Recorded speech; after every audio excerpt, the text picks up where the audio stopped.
After my wife cheated on me, we ended up getting revenge on her lover together. Real original, right? Let me start from the beginning. My name is Mike. I'm 35, and I've been married to Jessica, who's 32, for 8 years. Our relationship has had its ups and downs, like any marriage. But overall, I thought we were in a pretty good place. We built a life together in a cozy suburban home, with our golden retriever, Max. I work in construction, specifically in demolition, and Jessica is a real estate agent. Lately, though, things have been off. Jessica has been acting strangely for the past couple of months. At first, I chalked it up to stress from her job. Real estate can be pretty cutthroat, and she's always pushing herself to be the best. But there were other signs that I couldn't ignore. She'd spend a lot of time texting and smiling at her phone, but when I'd ask who she was talking to, she'd just say it was a client. We haven't been as intimate as we used to be either. Jessica always had a high sex drive, which was one of the things I loved about her. But recently she's been distant, making excuses like she's tired or not feeling well. I tried to be understanding, but the more it happened, the more suspicious I became. We got Max about 6 months ago, and he's been a handful. We decided to hire a professional dog trainer, someone who could help us manage his energy. Enter Dylan, the dog trainer. He's around our age, fit, and honestly, a pretty good-looking guy. At first, I didn't think much of it. He was just there to train Max. But Jessica seemed to take a special interest in him. She'd laugh at his jokes, ask him to stay for dinner after the training sessions, and even text him outside of work hours. It all started to add up, and my gut was telling me something was very wrong. I didn't have any concrete evidence, just a nagging feeling that wouldn't go away. I wanted to trust Jessica. I really did. But as the days went by, the doubt grew stronger. So that's where I'm at. I'm at a point where I feel like I need to know the truth, no matter how much it might hurt. I just need to know if I'm being paranoid or if there's really something going on behind my back. It's been a roller coaster of emotions these past few days, and I've got quite a story to tell. So here's what happened. It all started when I came home from work a bit earlier than usual. Jessica didn't know I was coming home early because I wanted to surprise her with dinner. I thought maybe some quality time together could help bridge the gap that seemed to be growing between us. But as soon as I walked into the house, something felt off. Max didn't come running to greet me, which was strange because he's usually all over me when I get home. I found Max in his crate, looking a bit forlorn, which was unusual since he usually roamed freely when we were home. I let him out and went to look for Jessica. As I approached our bedroom, I heard muffled voices. My heart started pounding and I felt a lump in my throat. I opened the door just a crack and saw them, Jessica and Dylan. They were sitting on the bed, way too close for comfort, and whispering to each other. My heart sank. I couldn't hear exactly what they were saying, but their body language spoke volumes. She had her hand on his leg, and they were looking at each other in a way that wasn't just friendly. I quietly backed out of the room, my mind racing. I didn't want to jump to conclusions, but it wasn't looking good.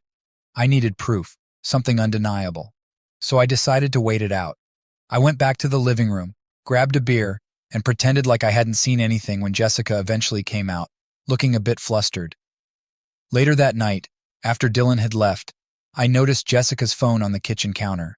She was in the shower, and I knew I had a small window to check it. My hands were shaking as I picked it up. I felt like a total creep, but I had to know. Sure enough, there were messages from Dylan. Flirty, suggestive, and way too personal for just a professional relationship. My heart shattered as I scrolled through them. They had been seeing each other behind my back for weeks, maybe even months. There were explicit texts and even plans to meet up when I was out of town for work. The most recent message was from that morning, confirming their plans to meet up while I was supposed to be at work.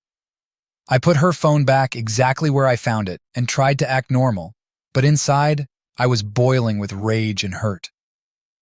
I spent the rest of the evening in a daze trying to figure out what to do next. I didn't sleep at all that night, replaying everything in my head. The next day, I decided to confront her. I needed to hear her side of the story, no matter how painful it would be, but I knew I had to stay calm and collected to get the truth out of her. This is the hardest thing I've ever had to deal with, and I'm still trying to wrap my head around it. I'm back with an update. I finally confronted Jessica about what I discovered, and it was every bit as painful as I expected. Here's how it all went down. After finding those messages, I knew I couldn't let it slide. The next morning, I waited until Jessica had finished her coffee and was getting ready for her day. I sat her down at the kitchen table, trying to keep my emotions in check. My heart was pounding in my chest, and I could feel my hands shaking, but I knew I had to do this. "Jess, we need to talk," I started, trying to keep my voice steady. She looked up at me, a bit surprised, but nodded. "Sure, what's up?" she asked, her voice sounding casual, almost too casual. I took a deep breath. "I came home early yesterday and saw you with Dylan. I didn't want to jump to conclusions, so I checked your phone." Her eyes widened, and for a split second I saw a flash of panic before she composed herself. "You went through my phone?" she asked, her voice rising. "Yeah, I did. And I saw the messages, Jessica. I saw everything." My voice broke a little, but I pushed on. "How long has this been going on?" She tried to play dumb at first, saying, "What messages? Dylan and I are just friends. He's helping with Max." I couldn't believe she was still lying to my face. "Jess, don't. I saw the texts. I know you've been meeting up with him behind my back. Just tell me the truth." Her shoulders slumped and she looked down at the table. There was a long silence before she finally spoke. "Okay, fine. It's been going on for a few months, but it's not what you think, Mike. It's not serious, it's just sex. Just sex." That hit me like a ton of bricks. "How could you do this to us? To me?" I asked, my voice trembling with anger and hurt. She looked up at me, tears welling up in her eyes. "I don't know. I'm sorry. I didn't mean for it to happen. It just did. I was feeling lonely, and Dylan was there, and one thing led to another." Lonely. We have a life together, Jessica. We're supposed to be a team. If you were feeling lonely, why didn't you talk to me? I was on the verge of shouting, but I tried to keep my cool. "I don't know, Mike. I'm sorry. I know I messed up. I never wanted to hurt you," she said, her tears flowing freely now. But I wasn't ready to let her off the hook that easily. "You didn't just mess up, Jessica. You betrayed me. You broke our marriage vows. How am I supposed to trust you after this?" She didn't have an answer for that. She just sat there, crying, while I tried to process everything. Part of me wanted to forgive her, to try and work things out. But another part of me was screaming that she didn't deserve my forgiveness. "I need some time to think," I finally said, standing up. "I can't look at you right now. I need to get out of here." She reached out, trying to grab my hand, but I pulled away. "Mike, please, we can work through this. I love you." I shook my head. "If you loved me, you wouldn't have done this. I need space." I grabbed my keys and walked out the door, leaving her there crying. I didn't know where I was going, but I needed to be away from her, from the house, from everything that reminded me of our life together. I ended up at a park, sitting on a bench and staring into space, trying to make sense of everything. The betrayal cut so deep, and I didn't know if I could ever forgive her. I felt like my whole world had crumbled in an instant. It's been a rough few days, and I've been going through a whirlwind of emotions. Here's what's been happening since I walked out on Jessica after our confrontation. After I left the house, I spent hours just driving around aimlessly. My mind was racing with thoughts of betrayal, anger, and sadness. I ended up at my dad's old fishing cabin, a place I hadn't been to in years. It was quiet there, and I needed the solitude to sort through my feelings. Sitting on the porch staring out at the lake, I felt utterly broken. My heart ached with a pain I'd never felt before. Jessica's betrayal cut deep, and the fact that she tried to downplay it as just sex made it even worse. How could she do this to us? To me? I thought we had a solid marriage. Sure, we had our issues, but I never imagined she would cheat. The first night at the cabin was the worst. I couldn't sleep. Every time I closed my eyes, I saw her and Dylan together. The images haunted me, and I felt an overwhelming sense of anger and despair. I spent most of the night pacing around, trying to make sense of it all. At one point, I even considered drinking myself into oblivion, but I knew that wouldn't solve anything. The next day, I decided to reach out to my best friend, Brian. He's been my rock through thick and thin, and I knew I needed someone to talk to. When I called him and told him everything, he was shocked and furious on my behalf. He offered to come to the cabin and keep me company, but I told him I needed some time alone to process things. Brian's support helped, though. He reminded me that I wasn't alone and that I could get through this. He also suggested I see a therapist to help deal with the emotional fallout. It was good advice, but I wasn't ready for that step just yet. Over the next few days, I went through a roller coaster of emotions. One moment, I was filled with rage, wanting to confront Jessica and Dylan again, maybe even get some kind of revenge. The next moment, I was overwhelmed with sadness, mourning the loss of the life I thought we had. I cried more than I ever have in my life, and it felt like my heart was being torn apart. I started questioning everything about our relationship. Had there been other signs I missed? Was this the only time she cheated? Every memory of our life together felt tainted. I felt like I'd been living a lie, and it made me sick to my stomach. At one point, I even considered going back to the house and trying to talk things out with Jessica to see if there was any way to salvage our marriage. But every time I thought about her with Dylan, the anger flared up again, and I knew I couldn't face her without losing my temper. One afternoon, I sat down and wrote a letter to Jessica. I poured out all my feelings, the hurt, the anger, the betrayal. I told her how much she'd shattered my trust and how I didn't know if I could ever forgive her. Writing it all down helped me process some of the pain, but I didn't send the letter. I wasn't ready to communicate with her yet. Instead, I took Brian's advice and started looking into therapists. I knew I needed professional help to navigate through this mess. The betrayal had shaken me to my core, and I didn't want to spiral into a dark place. I also started thinking about the practical side of things. If we were going to separate, there were a lot of things to consider. Splitting our assets, figuring out what to do with the house, and of course, dealing with Max. The thought of losing my home and the life I'd built with Jessica was daunting, but I knew I had to start preparing myself for that possibility. As much as I wanted to avoid it, I knew I'd eventually have to face Jessica again. We needed to have a serious conversation about what came next. But for now, I was taking it one day at a time, trying to heal and figure out what I wanted for my future. After a lot of soul-searching and some very difficult conversations, I've made some decisions about how to move forward. Here's what's been happening. After spending several days at the cabin, I knew I couldn't avoid Jessica forever. I needed closure, and we needed to figure out what came next. So I packed up my things and headed back to the house. The drive felt like an eternity, my stomach in knots the whole way.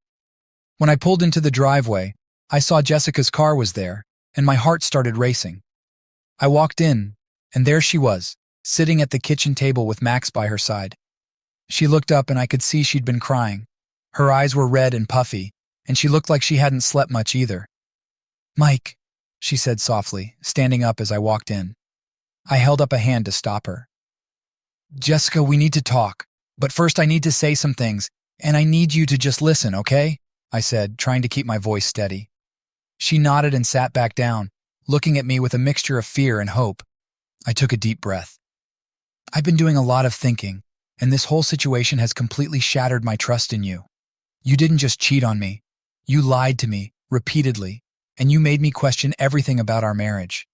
I don't know if I can ever get past that." Her eyes flashed with a mix of guilt and defiance, but she stayed quiet. "I don't think we can work through this," I continued. "I've talked to a lawyer, and I want a divorce. We need to figure out how to divide everything, including what to do with the house and Max."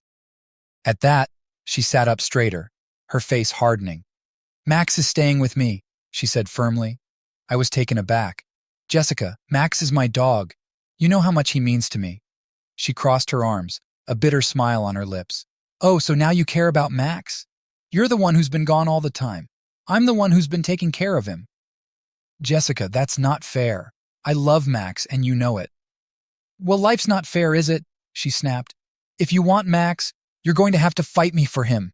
I couldn't believe she was being so petty. "Fine, we'll let the lawyers handle it," I said, my anger rising. She leaned back in her chair, a calculating look in her eyes. "Or we could handle this ourselves. You don't have to leave, Mike. We can work this out. You know, stay together for Max's sake." I shook my head. "That's not going to happen, Jessica. I can't trust you anymore. Every time I look at you, I see you with him. I don't want to live like that." Her demeanor shifted suddenly, from defiant to seductive. She stood up and walked over to me, placing her hand on my chest. "Mike, please, we can make this work. I'll do anything. We can go to counseling, start over. I miss you. I need you." I stepped back, disgusted by her manipulation. Jessica, stop. This isn't going to work. You can't just throw sex at me and expect everything to be okay. She pouted, trying to look innocent. But Mike, I still love you. We can fix this. Just give me a chance. I shook my head again. I can't, Jess. I can't trust you anymore. I need to move on, and so do you. Her face twisted with anger. Fine. Go then. But don't think you're taking Max with you. Over the next few weeks, things got even uglier.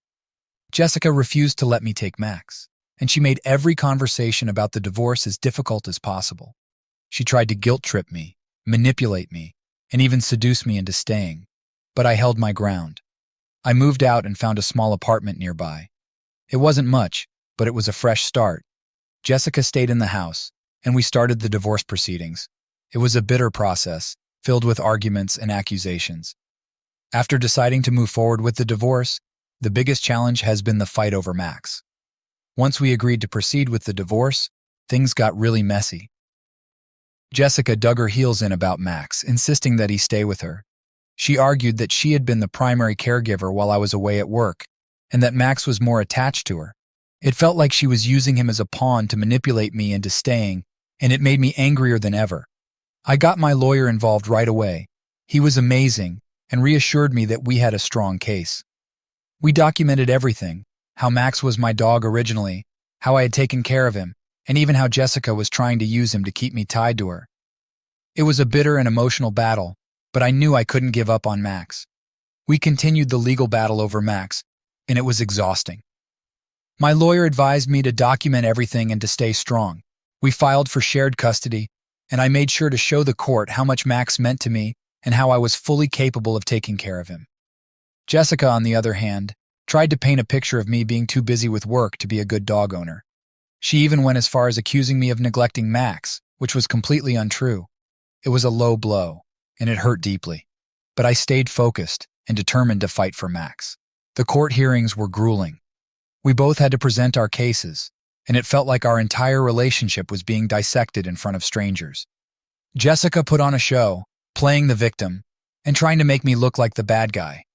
But my lawyer was prepared, and we had plenty of evidence to counter her claims. Finally, after what felt like an eternity, the judge made a decision. We were granted shared custody of Max, with specific arrangements for visitation and care.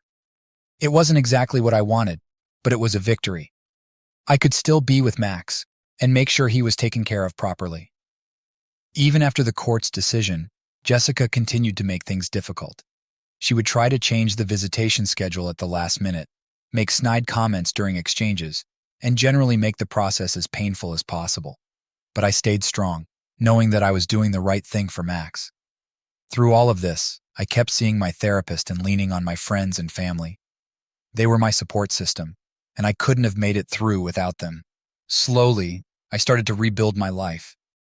I focused on my work, my therapy, and spending quality time with Max whenever I could. One day, a few weeks into our shared custody arrangement, Jessica asked to meet up. She said she had something she needed to tell me. I was hesitant, but I agreed. We met at a cafe, and she looked nervous, like she had something heavy on her mind. Mike, I've been doing a lot of thinking and talking to my own therapist, she began.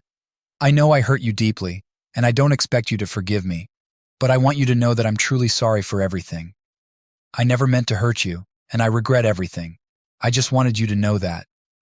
Her words caught me off guard. I could see the sincerity in her eyes, and for the first time, I felt a tiny bit of the anger lift. I appreciate that, Jess. I really do, I said quietly. I'm still hurt, and I don't know if I'll ever fully get over it, but I'm trying to move forward, and I hope you can too. We talked a bit more, and for the first time since the whole mess began, it felt like we were both on the path to healing. It didn't erase the pain, but it helped to hear her take responsibility and show genuine remorse. Just when I thought things couldn't get any more complicated, life threw me a curveball. Here's what happened next. So after the court granted us shared custody of Max, things were supposed to get easier. I thought I was finally starting to see some light at the end of the tunnel. Jessica and I were maintaining a fragile peace, and I was focused on rebuilding my life. Then one day, I got a call from Jessica's best friend, Sarah. We had always been on good terms, but we hadn't spoken much since the whole mess started. Her voice was shaky, and she sounded anxious. Mike, you need to know something. Jessica has been keeping something from you, she said, her words coming out in a rush. My heart sank. What is it, Sarah? Just tell me. She hesitated for a moment before blurting it out. Jessica is pregnant. She doesn't know who the father is, whether it's you or Dylan. The world felt like it was spinning. What? Are you serious? Yes, Mike. She found out a few weeks ago but hasn't told you. I couldn't keep it a secret anymore. You deserve to know. I thanked Sarah and hung up, my mind reeling. Jessica being pregnant was the last thing I expected. I didn't know how to process it. I felt a mix of anger, confusion, and even a glimmer of hope. If the baby was mine, everything would change. I drove to Jessica's house, my emotions all over the place. When I got there, I confronted her. Jessica, why didn't you tell me you're pregnant? I demanded, barely keeping my voice steady. Her face went pale. Who told you? Does it matter? Is it true? She nodded, tears welling up in her eyes. Yes, it's true. I found out a few weeks ago. I didn't know how to tell you. Do you know if it's mine or Dylan's? I asked, my heart pounding. I don't know, Mike. I'm so sorry. I was going to tell you, I didn't know how. I felt like I was going to be sick.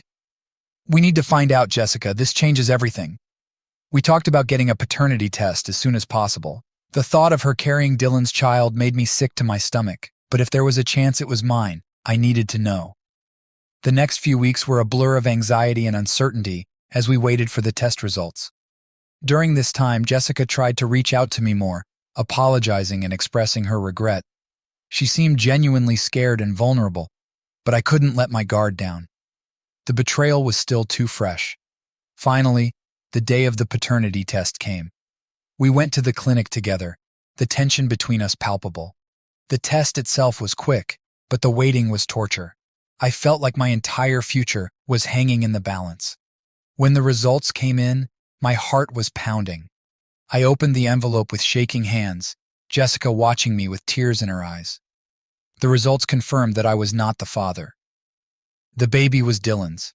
I felt a strange mix of relief and heartbreak. Relief that I wasn't tied to Jessica through a child, but heartbreak at what our relationship had become. Jessica broke down, sobbing uncontrollably. I felt a pang of sympathy for her, but I couldn't forget everything she had done. I'm sorry, Mike. I'm so sorry, she kept repeating through her tears.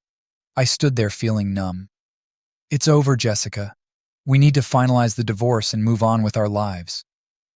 Jessica's pregnancy complicated things even more, but I knew I needed to stay strong for my own sake. One day, while dropping Max off at Jessica's, she told me she was planning to move away to be closer to her family and to have support during her pregnancy. It felt like a weight lifted off my shoulders. The thought of not having to see her regularly was a relief, but I was also sad for Max, who had become attached to both of us. Mike, I want you to have Max, she said one day out of the blue. I know how much he means to you, and with the baby coming, I won't be able to give him the attention he deserves. I was stunned. Are you serious? She nodded, tears in her eyes. Yes, Mike. It's the least I can do after everything. I just want what's best for him.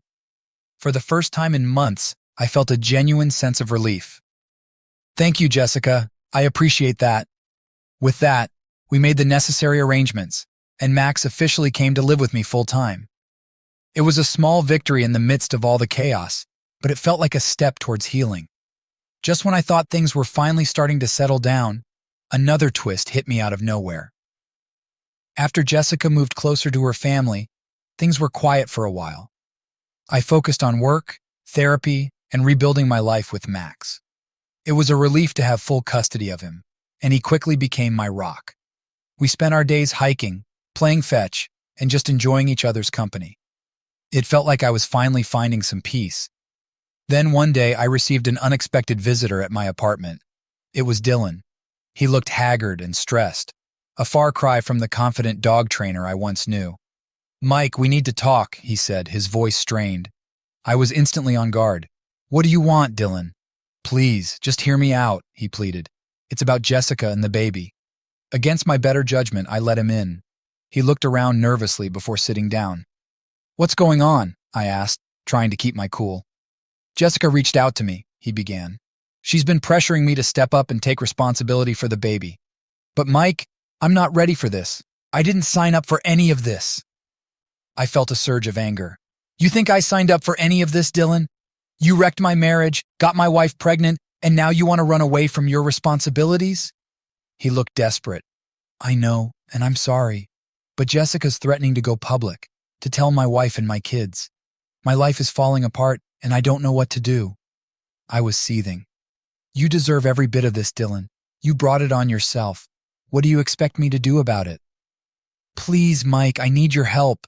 Maybe you can talk to Jessica, convince her to back off a bit, just until I can figure things out, he begged. I couldn't believe the nerve of this guy. Part of me wanted to kick him out and let him deal with the mess he created. But another part of me saw an opportunity to give him exactly what he deserved. This was my chance to make sure he faced the consequences of his actions. I'll talk to Jessica, I said finally. But don't expect me to take your side, he nodded, looking relieved. Thank you, Mike. I really appreciate it. After Dylan left, I felt a cold determination settle over me. I didn't owe him anything, but I could make sure he didn't get away with what he did. I called Jessica and set up a meeting for the next day. When we met at the cafe, Jessica looked exhausted, her pregnancy more noticeable. She seemed resigned, like she was carrying the weight of the world on her shoulders. Jessica, what's your plan here? Going public with this is going to hurt a lot of people, including yourself, I said, trying to stay calm. She sighed. I don't know, Mike. I'm angry and scared. Dylan promised he'd be there for me, and now he's running away. I don't know what to do. I took a deep breath, feeling the anger simmering just below the surface. Jessica, I think you should go public. Dylan needs to face the consequences of his actions. He can't just walk away from this. Her eyes widened in surprise. You think so? Yes. He wrecked my life, and now he's trying to wreck yours. He doesn't get to run away and pretend like nothing happened. Let his wife and kids know what kind of man he is. Let everyone know.